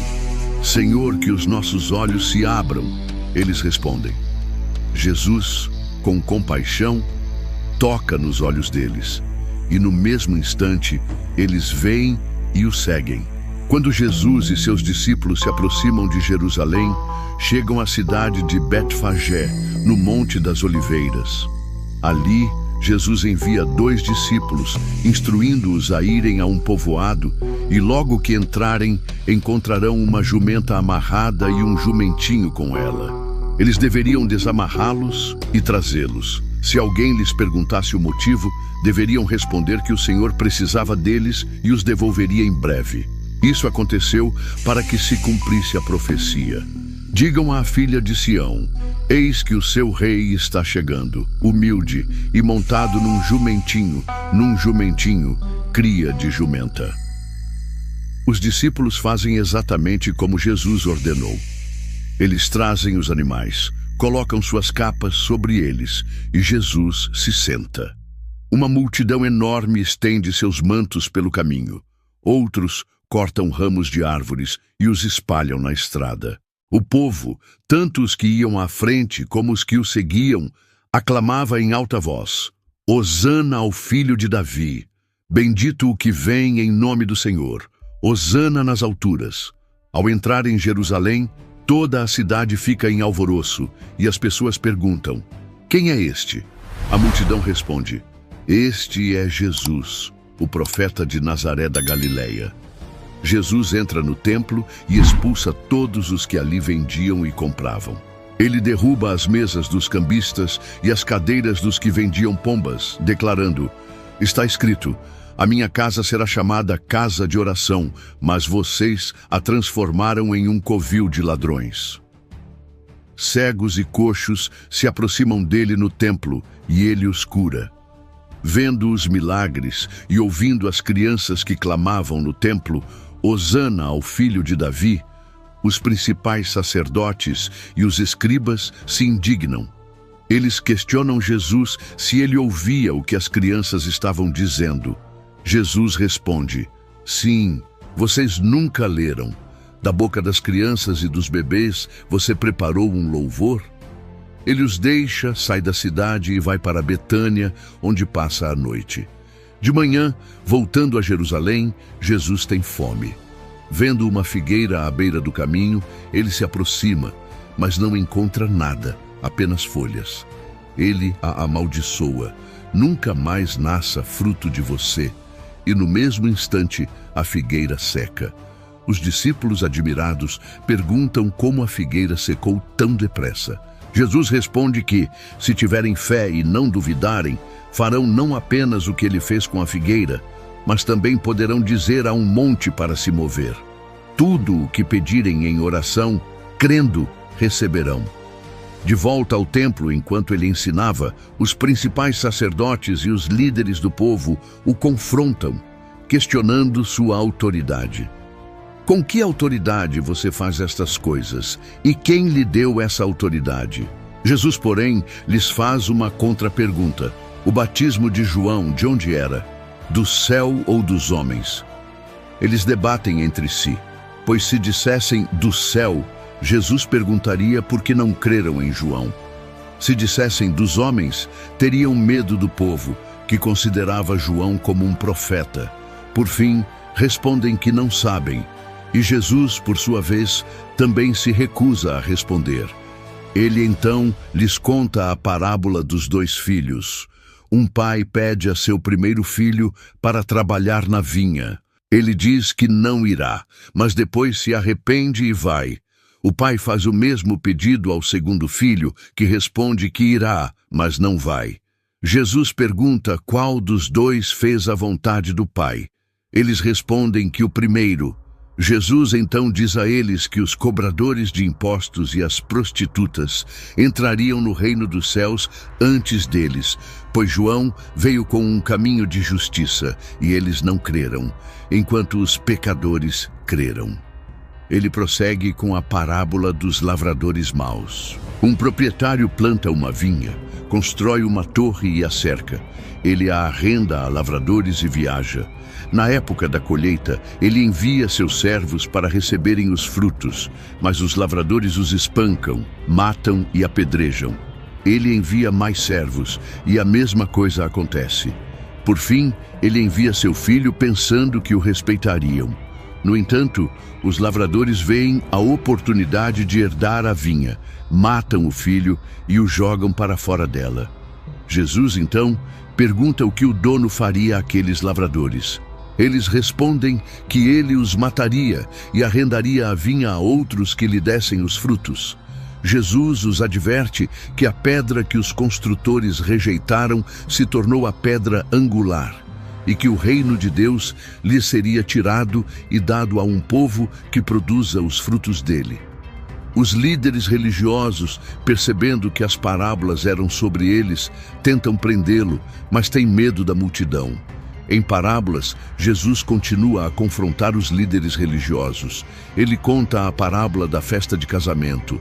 Um rei prepara uma grande festa para seu filho, mas os convidados, apesar de serem chamados, se recusam a comparecer. Ele envia outros servos, que são maltratados e mortos. O rei, furioso, destrói os assassinos e queima sua cidade. Ele então instrui seus servos a irem às ruas e convidarem todos que encontrarem para a festa. A sala de casamento se enche de convidados, tanto bons quanto maus. Quando o rei entra na sala, ele vê um homem sem a veste nupcial. Ele pergunta ao homem por que ele está ali sem a roupa apropriada, mas o homem fica em silêncio. O rei ordena que o prendam e o joguem nas trevas, onde haverá choro e ranger de dentes. A parábola termina com a frase: porque muitos são chamados, mas poucos são escolhidos. Os fariseus, com a intenção de apanhá-lo em alguma palavra, enviam a ele seus discípulos, junto com alguns herodianos, para fazerem uma pergunta capciosa: é lícito pagar o imposto a César ou não? Jesus, percebendo a malícia deles, os confronta: por que vocês me tentam, hipócritas? Ele pede para ver a moeda do imposto, e eles lhe mostram um denário. Jesus pergunta: de quem é esta imagem e esta inscrição? Eles respondem: de César. Jesus então lhes dá uma resposta que os deixa sem palavras: deem a César o que é de César, e a Deus o que é de Deus. Maravilhados, eles o deixam e se retiram. Em seguida, os saduceus, que não acreditam em ressurreição, se aproximam e tentam encurralá-lo com um enigma sobre a ressurreição. Eles contam a história de uma mulher que se casou com 7 irmãos, um após o outro, pois todos morreram sem deixar filhos. Eles perguntam de qual dos 7 ela seria esposa na ressurreição. Jesus responde que eles estão enganados, pois não conhecem as Escrituras nem o poder de Deus. Ele explica que na ressurreição não há casamento, e as pessoas serão como os anjos de Deus no céu. Ele usa a própria lei de Moisés para provar a ressurreição, lembrando que Deus se identificou a Moisés como o Deus de Abraão, o Deus de Isaque e o Deus de Jacó, e que ele não é Deus de mortos, mas de vivos. Os fariseus, ouvindo que Jesus havia silenciado os saduceus, se reúnem ao seu redor. Um deles, um perito na lei, o testa com uma pergunta: mestre, qual é o maior mandamento da lei? Jesus responde: ame o Senhor, seu Deus, com todo o seu coração, com toda a sua alma e com toda a sua mente. Este é o primeiro e maior mandamento, e o segundo, semelhante a este, é: ame o seu próximo como a si mesmo. Ele conclui que toda a lei e os profetas se baseiam nesses 2 mandamentos. Quando os fariseus estão reunidos, Jesus lhes faz uma pergunta sobre o Cristo: o que vocês pensam sobre o Cristo? De quem ele é filho? Eles respondem: de Davi. Jesus então os confronta, perguntando por que Davi, no Salmo, o chamou de Senhor, dizendo: disse o Senhor ao meu Senhor: sente-se à minha direita, até que eu ponha os seus inimigos debaixo dos seus pés. Ele questiona como o Cristo pode ser filho de Davi, se o próprio Davi o chama de Senhor. Ninguém consegue responder-lhe uma palavra, e a partir daquele dia, ninguém mais se atreve a questioná-lo. Em um discurso final e público, Jesus se volta para as multidões e para seus discípulos e lança uma série de críticas e advertências severas contra os fariseus e os escribas. Ele começa reconhecendo a autoridade deles de se sentarem na cadeira de Moisés, mas os instrui a fazer o que eles dizem e não o que eles fazem, pois suas ações contradizem suas palavras. Jesus os acusa de imporem fardos pesados e difíceis de carregar sobre os ombros das pessoas, mas eles mesmos não movem um dedo para ajudá-las. Ele os critica por buscarem a atenção pública, usando filactérios largos e grandes franjas, e amarem os lugares de honra em banquetes e nas sinagogas. Ele adverte seus discípulos a não buscarem títulos religiosos como Rabi, Pai ou Mestre, pois só há um Mestre, e todos são irmãos. O maior entre eles deveria ser o servo de todos, pois quem se exalta será humilhado, e quem se humilha será exaltado. Em seguida, Jesus pronuncia uma série de 7 ais contra os fariseus e os escribas, chamando-os de hipócritas. O primeiro ai é porque eles fecham o reino dos céus para as pessoas, não entrando nem permitindo que outros entrem. O segundo ai é contra a exploração de viúvas e a oração longa para disfarçar. O terceiro ai é contra o esforço missionário deles, que percorrem o mar e a terra para fazer um convertido e depois o transformam em alguém 2 vezes mais digno do inferno do que eles. O quarto ai é contra os guias cegos, que dizem que um juramento pelo templo não vale, mas um juramento pelo ouro do templo é obrigatório. Ele os chama de tolos e cegos, pois o templo santifica o ouro. O quinto ai é por darem o dízimo da hortelã, do endro e do cominho, mas negligenciarem os preceitos mais importantes da lei, a justiça, a misericórdia e a fidelidade. Ele os compara a coar um mosquito e engolir um camelo. O sexto ai é porque eles limpam o exterior do copo e do prato, mas por dentro estão cheios de ganância e autocomplacência. Ele os exorta a limparem o interior para que o exterior também se torne limpo. O sétimo ai é porque eles são como sepulcros caiados, bonitos por fora, mas por dentro cheios de ossos de mortos e toda a impureza. Ele os acusa de serem hipócritas e iníquos e de construírem túmulos para os profetas enquanto perseguem os mensageiros de Deus. Ele então, com tristeza e lamento, se dirige a Jerusalém, a cidade que mata os profetas. Jerusalém, Jerusalém, que mata os profetas e apedreja os que lhes são enviados. Quantas vezes eu quis reunir os seus filhos, como a galinha ajunta os seus pintinhos debaixo das suas asas, e vocês não quiseram. Ele lamenta. Ele declara que a casa deles será deixada deserta e que eles não o veriam mais até que dissessem: bendito o que vem em nome do Senhor. Jesus sai do templo e seus discípulos o abordam para lhe mostrar a beleza de suas construções. Mas Jesus, em uma declaração sombria, os avisa: vocês estão vendo todas essas coisas? Em verdade lhes digo que não ficará aqui pedra sobre pedra que não seja derrubada. Depois, ele se senta no Monte das Oliveiras. Os discípulos se aproximam em particular e fazem 3 perguntas cruciais. Quando essas coisas acontecerão? Qual será o sinal de sua vinda? E qual o sinal do fim dos tempos? Jesus começa a resposta com uma série de alertas. Ele avisa sobre falsos messias, guerras e rumores de guerras, fomes e terremotos em vários lugares. Ele deixa claro que tudo isso é o princípio das dores. Os discípulos seriam perseguidos, odiados, e muitos seriam entregues e traídos. A iniquidade se multiplicaria e o amor de muitos esfriaria. No entanto, aquele que perseverar até o fim será salvo. E o mais importante, o evangelho do reino seria pregado em todo o mundo como testemunho a todas as nações. E então viria o fim. Ele descreve a grande tribulação, um período como nunca houve desde o princípio do mundo e que nunca mais haverá. Ele adverte sobre o abominável da desolação de que falou o profeta Daniel e instrui os habitantes da Judéia a fugirem para os montes. Ele avisa que a tribulação seria tão intensa que, se não fosse abreviada, ninguém sobreviveria. Em seguida, ele descreve sua vinda. Após a tribulação, o sol escurecerá, a lua não dará sua luz, as estrelas cairão do céu e os poderes celestes serão abalados. Então, o sinal do Filho do Homem aparecerá no céu. Todas as nações da terra se lamentarão e o verão vir sobre as nuvens do céu, com poder e grande glória. Ele enviará seus anjos para reunir seus escolhidos dos 4 ventos. Jesus os exorta a aprenderem com a parábola da figueira.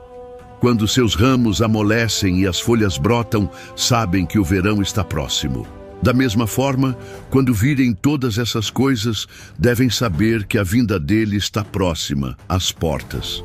Ele assegura que a geração que presenciar esses eventos não passará até que tudo se cumpra. Mas sobre o dia e a hora, ninguém sabe, nem os anjos do céu, nem o Filho, mas apenas o Pai.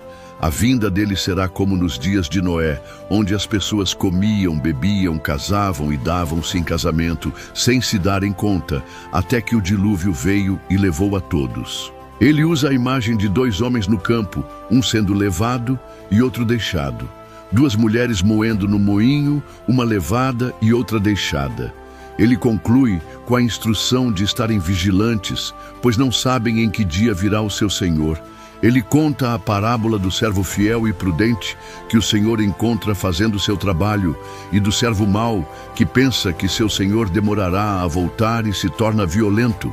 Ele alerta que a vinda do Filho do Homem será como a de um ladrão, no momento em que ninguém espera. Em sua série de ensinamentos sobre a vinda do reino, Jesus conta a parábola das 10 virgens. 10 virgens saem para encontrar o noivo, levando suas lâmpadas. 5 delas são prudentes e levam azeite extra. As outras 5 são insensatas e não levam. O noivo demora e todas adormecem. No meio da noite, um grito é ouvido. O noivo está chegando, vão ao seu encontro. Todas as virgens acordam e preparam suas lâmpadas. As insensatas pedem azeite às prudentes, mas elas recusam, dizendo que não haveria o suficiente para todas, e as aconselham a irem aos que vendem. Enquanto as 5 insensatas saem para comprar azeite, o noivo chega. As virgens prudentes entram com ele na festa e a porta é fechada.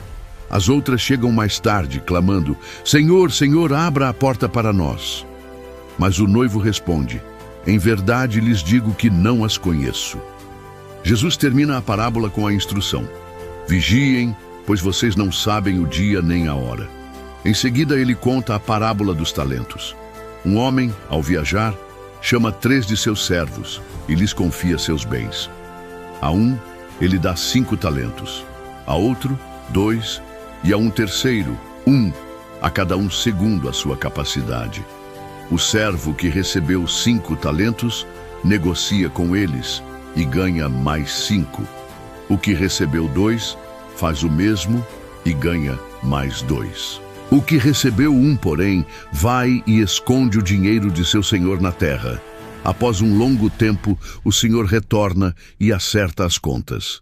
Os 2 primeiros servos se apresentam com o dobro do que haviam recebido, e o senhor, satisfeito, os elogia. Muito bem, servo bom e fiel. Você foi fiel no pouco, sobre o muito o colocarei. Venha e participe da alegria do seu senhor. O terceiro servo, no entanto, devolve apenas o que recebeu e se justifica, dizendo que sabia que seu senhor era exigente e tinha medo. O senhor então o repreende: servo mau e preguiçoso. Ele ordena que o talento seja tomado dele e dado ao que tem 10, e que o servo inútil seja lançado para fora, nas trevas, onde haverá choro e ranger de dentes. Por fim, Jesus descreve o juízo final. Quando o Filho do Homem vier em sua glória, com todos os anjos, ele se sentará em seu trono glorioso. Todas as nações serão reunidas diante dele, e ele separará as pessoas umas das outras, como um pastor separa as ovelhas dos bodes. As ovelhas, os justos, serão colocadas à sua direita, e os bodes, os iníquos, à sua esquerda. O rei dirá aos que estiverem à sua direita: Venham, benditos de meu Pai, recebam por herança o reino que lhes está preparado desde a fundação do mundo. Ele explicará que eles o alimentaram quando teve fome, lhe deram de beber quando teve sede, o receberam quando era estrangeiro, o vestiram quando estava nu, o visitaram quando esteve doente e na prisão. Os justos, surpresos, perguntarão quando fizeram tudo isso. O rei responderá: Em verdade lhes digo que sempre que o fizeram a um destes meus irmãos, mesmo os mais pequeninos, foi a mim que o fizeram. Em seguida, ele se dirigirá aos que estiverem à sua esquerda, dizendo: Apartem-se de mim, malditos, para o fogo eterno, preparado para o diabo e os seus anjos. Ele os condenará por não terem feito nada do que as ovelhas fizeram. Eles também perguntarão quando falharam em atendê-lo. O rei responderá: Em verdade lhes digo que, sempre que o deixaram de fazer a um destes mais pequeninos, foi a mim que o deixaram de fazer. E o capítulo termina com a dura realidade de que estes irão para o castigo eterno, mas os justos para a vida eterna. Quando Jesus termina de falar, ele diz a seus discípulos que, dali a 2 dias, seria a Páscoa, e o Filho do Homem seria entregue para ser crucificado. Enquanto isso, os principais sacerdotes e os líderes do povo se reúnem na casa de Caifás, o sumo sacerdote, e conspiram para prender Jesus de forma secreta e matá-lo, mas concordam em não fazê-lo durante a festa para evitar tumulto. Em Betânia, na casa de Simão, o leproso, uma mulher se aproxima de Jesus com um vaso de alabastro contendo um perfume muito caro. Ela o derrama sobre a cabeça de Jesus enquanto ele se senta à mesa. Os discípulos, indignados, a repreendem. Para que este desperdício? Este perfume poderia ter sido vendido por um alto preço e o dinheiro dado aos pobres. Jesus, sabendo de seus pensamentos, os defende. Por que vocês a estão incomodando? Ela praticou uma boa ação para comigo, pois os pobres vocês sempre terão com vocês, mas a mim vocês não terão para sempre. Ao derramar este perfume sobre o meu corpo, ela o fez para o meu sepultamento. Ele promete que onde quer que o evangelho fosse pregado, o que ela fez seria lembrado em sua memória. Então, um dos 12, Judas Iscariotes, vai até os principais sacerdotes e pergunta: o que vocês me darão para que eu o entregue a vocês? Eles lhe pagam 30 moedas de prata. A partir desse momento, Judas procura uma oportunidade para traí-lo. No primeiro dia da festa dos pães sem fermento, os discípulos perguntam a Jesus onde ele quer que preparem a ceia da Páscoa. Ele os envia a um homem na cidade e lhes dá instruções específicas. Eles fazem como ele ordenou. Ao entardecer, Jesus se senta à mesa com os 12 e, em meio à refeição, ele anuncia: em verdade, lhes digo que um de vocês me trairá. Os discípulos, profundamente tristes, perguntam um a um: Senhor, sou eu? Jesus responde: aquele que comigo põe a mão no prato, esse me trairá. E então Judas pergunta: sou eu, mestre? Jesus responde: você o disse. Durante a ceia, Jesus pega o pão, dá graças, o parte e o dá aos discípulos, dizendo: tomem, comam, isto é o meu corpo. Em seguida, pega o cálice, dá graças e o entrega a eles, dizendo: bebam dele todos vocês, porque isto é o meu sangue, o sangue da aliança, que é derramado por muitos para a remissão dos pecados. Ele promete que não beberia mais do fruto da videira, até o dia em que o bebesse de novo com eles no reino de seu Pai.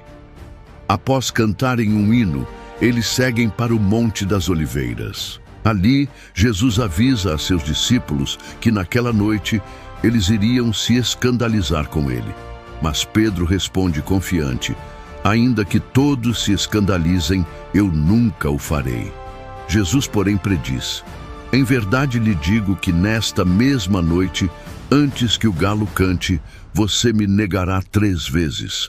Pedro insiste, dizendo que morreria com ele, mas nunca o negaria. Todos os outros discípulos dizem o mesmo. Eles chegam a um lugar chamado Getsêmani. Jesus pede aos discípulos para que se sentem e o esperem enquanto ele vai orar.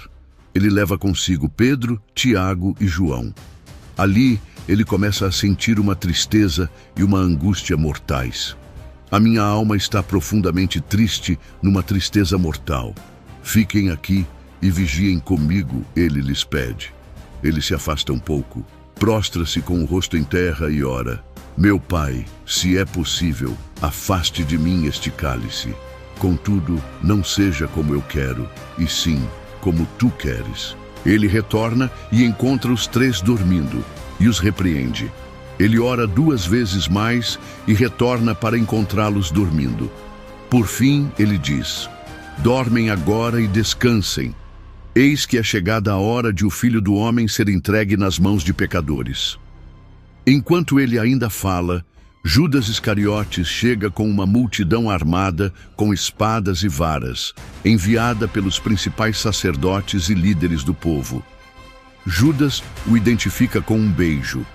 Os homens prendem Jesus. Um dos discípulos saca a espada e corta a orelha de um dos servos do sumo sacerdote.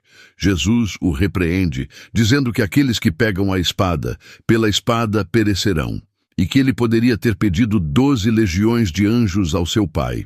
Jesus é levado à casa de Caifás. Pedro o segue de longe e entra no pátio para ver o que aconteceria. Falsas testemunhas se levantam, mas não conseguem chegar a um acordo. Por fim, o sumo sacerdote o questiona: diga-nos, sob juramento, se você é o Cristo, o Filho de Deus. Jesus responde: o Senhor mesmo o disse, mas eu lhes digo que, no futuro, vocês verão o Filho do Homem sentado à direita do poder e vindo sobre as nuvens do céu. O sumo sacerdote rasga as vestes, acusa-o de blasfêmia e todos o condenam à morte. Eles cospem nele, dão-lhe socos e zombam. Enquanto isso, no pátio, uma serva se aproxima de Pedro e diz: você também estava com Jesus, o Galileu. Ele nega, jurando que não o conhecia. Uma segunda serva o vê e diz aos que estavam ali: este homem estava com Jesus, o Nazareno. Ele nega novamente. Pouco depois, as pessoas o confrontam por seu sotaque. Ele nega pela terceira vez, praguejando e jurando. Imediatamente o galo canta. Pedro se lembra da predição de Jesus, sai do pátio e chora amargamente. Ao amanhecer, todos os principais sacerdotes e os líderes do povo se reúnem e conspiram contra Jesus para o condenar à morte. Eles o levam amarrado e o entregam a Pôncio Pilatos, o governador romano. Quando Judas, o traidor, vê que Jesus foi condenado, ele se arrepende e devolve as 30 moedas de prata aos sacerdotes e líderes. Ele confessa: pequei, porque traí sangue inocente. Eles, porém, o desprezam, dizendo: o que temos nós a ver com isso? O problema é seu. Judas joga as moedas no templo, sai e se enforca. Os sacerdotes, por sua vez, decidem que o dinheiro do sangue não pode ser colocado no tesouro do templo. Com ele, compram o campo do oleiro, para servir de cemitério para estrangeiros. Por isso, aquele campo é conhecido até hoje como Campo de Sangue. Diante de Pilatos, Jesus fica em silêncio. Pilatos lhe pergunta: você é o rei dos judeus? Jesus responde: o Senhor mesmo o diz. Os sacerdotes e anciãos o acusam de várias coisas, mas Jesus não responde a nada, deixando Pilatos surpreso.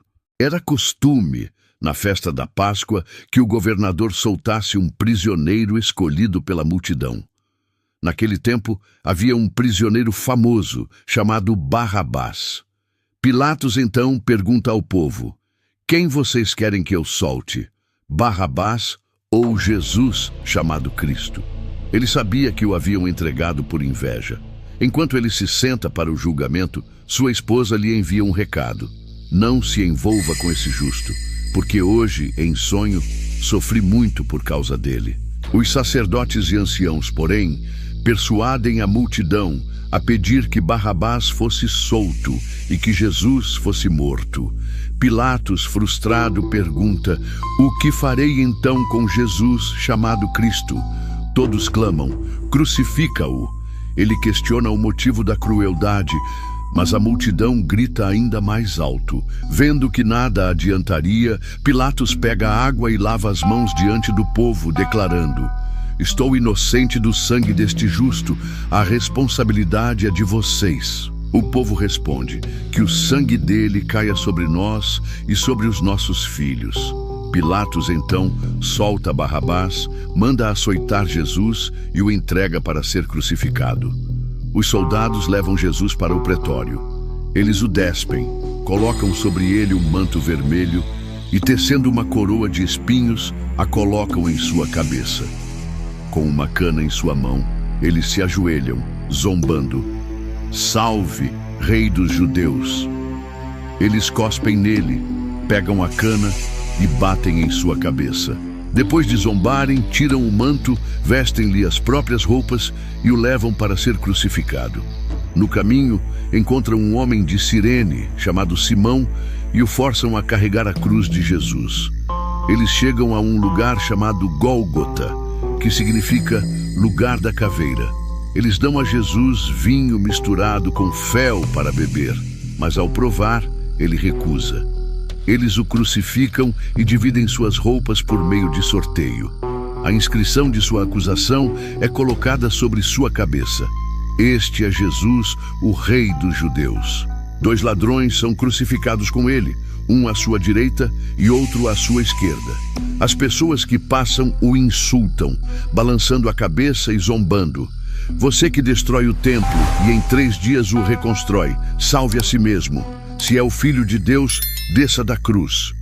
Os sacerdotes, escribas e anciãos zombam dizendo: salvou os outros, mas não pode salvar a si mesmo. Se é o Rei de Israel, desça agora da cruz e creremos nele. Das 12 horas até as 3 da tarde, toda a terra é envolta em trevas. Por volta das 3, Jesus clama em alta voz: Eli, Eli, lama sabachthani, que significa: meu Deus, por que me desamparaste? Alguns dos que estão ali pensam que ele está chamando por Elias. Um homem corre, molha uma esponja em vinagre, a coloca em uma vara e lhe dá para beber. Outros dizem: deixe, vamos ver se Elias vem salvá-lo. Jesus, clamando novamente com grande voz, entrega seu espírito. No mesmo instante, o véu do templo se rasga em 2, de alto a baixo. A terra treme e as rochas se fendem. Os túmulos se abrem e muitos corpos de santos que haviam morrido são ressuscitados. E depois da ressurreição de Jesus, aparecem em Jerusalém para muitos. O centurião romano e os soldados que guardavam Jesus, ao verem o terremoto e tudo o que havia acontecido, ficam aterrorizados e dizem: verdadeiramente, este era o Filho de Deus. Muitas mulheres que haviam seguido Jesus desde a Galileia observam de longe, incluindo Maria Madalena, Maria, mãe de Tiago e José, e a mãe dos filhos de Zebedeu. Ao entardecer, um homem rico de Arimateia, chamado José, um discípulo de Jesus, vai até Pilatos e pede o corpo. Pilatos ordena que o corpo seja entregue. José, com o corpo de Jesus, o envolve em um lençol de linho limpo e o coloca em um túmulo novo que ele havia mandado escavar na rocha. Ele rola uma grande pedra para a entrada do túmulo e se retira. Maria Madalena e a outra Maria ficam sentadas em frente ao túmulo. No dia seguinte, os principais sacerdotes e os fariseus vão a Pilatos e pedem que o túmulo seja guardado por 3 dias, pois eles temem que os discípulos roubem o corpo e digam que ele ressuscitou. Pilatos lhes dá uma escolta e eles selam o túmulo e colocam uma guarda.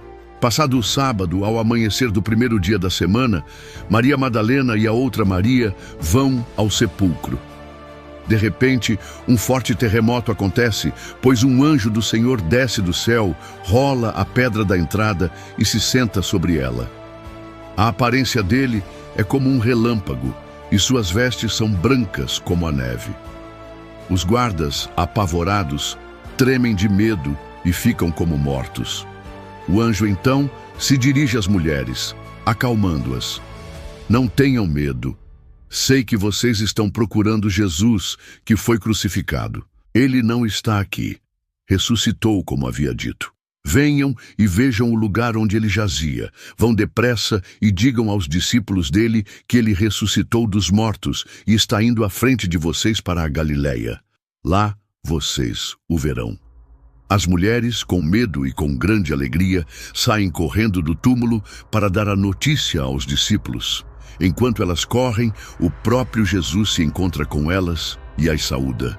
Elas se aproximam, seguram os pés dele e o adoram. Jesus as acalma. Não tenham medo, vão e digam aos meus irmãos que se dirijam a Galileia. Lá eles me verão. Enquanto as mulheres partem, Alguns dos guardas vão à cidade e relatam aos principais sacerdotes tudo o que havia acontecido. Eles então se reúnem com os anciãos e, após uma conspiração, dão uma grande quantia de dinheiro aos soldados. Eles os instruem a espalharem uma mentira. Digam que os discípulos dele vieram de noite e roubaram o corpo enquanto vocês dormiam. Os sacerdotes prometem que, se o governador ficasse sabendo, eles se encarregariam de resolver a situação para que os soldados não tivessem problemas. Os soldados pegam o dinheiro e fazem como lhes foi instruído. E essa mentira se espalhou entre os judeus e permanece até hoje. Os 11 discípulos, então, viajam para a Galileia, para o monte que Jesus lhes havia designado. Ao vê-lo, eles o adoram, embora alguns ainda duvidem. Jesus se aproxima e lhes faz a grande comissão. Toda a autoridade me foi dada no céu e na terra. Portanto, vão e façam discípulos de todas as nações, batizando-os em nome do Pai, do Filho e do Espírito Santo, ensinando-os a guardar todas as coisas que lhes ordenei. Jesus então deixa a promessa final. E eis que eu estou com vocês todos os dias, até o fim dos tempos. Assim termina o Evangelho de Mateus. Foram contados 28 capítulos, que é a prova incontestável de que Jesus é o Messias prometido, o cumprimento vivo das Escrituras que a nação de Israel aguardou por séculos. Este Evangelho não foi feito apenas para ser lido. Ele nos desafia a olhar para Jesus com os olhos da fé, a ouvir sua voz e a compreender que a sua vida, morte e ressurreição são a manifestação suprema do poder de Deus sobre tudo. Ele nos convida a ser discípulos, a tomar nossa cruz e a seguir um mestre que não veio para ser servido, mas para servir e dar sua vida como resgate por muitos. Agora, se você realmente chegou até aqui, eu quero te convidar a fazer algo importante. Comente aqui embaixo, não só por engajamento, mas como um selo da sua própria jornada por este livro. Escreva assim: eu cheguei ao fim do Evangelho de Mateus. E agora eu sei que Jesus é o Messias, o Rei que veio para nos salvar. Esse comentário não é só uma frase, é uma marca. De quem acompanhou o Messias desde sua genealogia, testemunhou sua autoridade sobre o pecado e a doença, ouviu suas parábolas sobre o reino e compreendeu que o poder de Deus se manifesta em cada detalhe, conduzindo à plenitude. E se quiser, vá além. Qual ensinamento ou milagre de Jesus mais te tocou neste Evangelho? Qual verdade sobre a realeza de Jesus ganhou um novo significado para você? Qual ato de obediência de Jesus te inspirou mais a viver a sua fé? Responda aqui. Porque quando você comenta, você testifica. E quem testifica permite que outros também tenham fé para continuar. Então, se essa história te confrontou, te ensinou sobre o reino de Deus e a autoridade de Jesus, te inspirou a confiar mais nele, comente, compartilhe e carregue isso com você. E eu oro para que a compreensão da profundidade do Evangelho de Mateus te conduza a um relacionamento cada vez mais íntimo e transformador com o nosso Senhor e Salvador, Jesus Cristo. Se você ainda não fez de Jesus o seu Senhor e Salvador, saiba que Ele é o cumprimento perfeito da promessa do reino, aquele que veio para que você tenha vida em abundância, nos inserindo em sua família eterna. Arrependa-se dos seus pecados e declare Jesus como seu Senhor e Salvador. Deus te abençoe e até o próximo estudo, se Ele